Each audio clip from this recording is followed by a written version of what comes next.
নমস্কার প্রিয় দর্শক বন্ধুরা। এবারে প্রাথমিক নিয়োগ মামলায় ডিভিশন বেঞ্চে খারিজ হয়ে গেল বিচারপতি গঙ্গোপাধ্যায়ের নির্দেশ।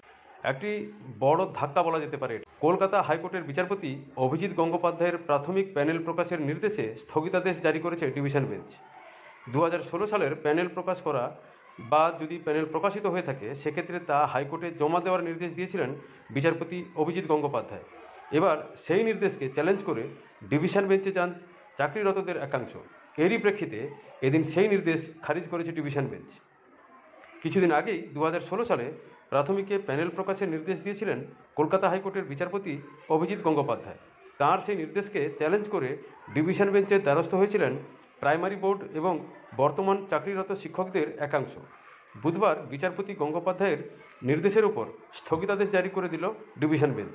তিনি বলেছিলেন 10 দিনের মধ্যে 2016 সালের প্রাইমারি চাকরি প্রার্থীদের প্যানেল প্রকাশ করতে হবে। প্যানেল আগে প্রকাশ হলে তবে তা আদালতে পেশ করার নির্দেশ দেন বিচারপতি গঙ্গোপাধ্যায়।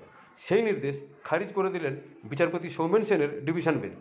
এই প্রসঙ্গে কল্যাণ বন্দ্যোপাধ্যায় বলেছেন, সিঙ্গেল বেঞ্চের বিচারপতি কারও বক্তব্য শোনেন না। আসলে ঠিক কী হলো এদিনের শুনানিতে? বিচারপতি গঙ্গোপাধ্যায় বলেছেন, প্যানেল প্রকাশ না হলে তা প্রকাশ করতে, আর হয়ে গেলে তা আদালতে জমা দিতে। এই মন্তব্যকে সামনে রেখেই বোর্ডের আইনজীবী বলেন, কতবার প্যানেল প্রকাশ করা যায়? পাল্টা এদিন বিচারপতির প্রশ্ন ছিল, আপনারা প্যানেল প্রকাশ করেছেন? যদি করেন, বিচারপতি বলেছেন তা আদালতে জমা দিতে, তাহলে সেক্ষেত্রে সমস্যা কোথায়? বোর্ডের আইনজীবী পাল্টা বলেন, 6-7 বছর পর আবার প্যানেল সামনে আনতে বলা হচ্ছে, 10 বার প্যানেল প্রকাশ করা কি সম্ভব? এদিন আইনজীবী কল্যাণ বন্দ্যোপাধ্যায় বলেন, সিঙ্গেল বেঞ্চের বিচারপতি কারো বক্তব্য শোনেন না। তিনি নিজের নির্দেশ দিয়ে যান। সিঙ্গেল বেঞ্চে শুধু মামলাকারীদের আইনজীবী ছাড়া সকল আইনজীবীকে পর্যুদস্ত করা হচ্ছে। একজন আইনজীবীকে গ্রেপ্তারের নির্দেশও দেওয়া হয়েছে। এগুলো কি হচ্ছে? 2016 সালের প্রাইমারি নিয়োগের প্যানেল প্রকাশ সম্পর্কে বিচারপতি অভিজিৎ গঙ্গোপাধ্যায় যে নির্দেশ দিয়েছেন তা এদিন খারিজ হয়ে যায় ডিভিশন বেঞ্চে।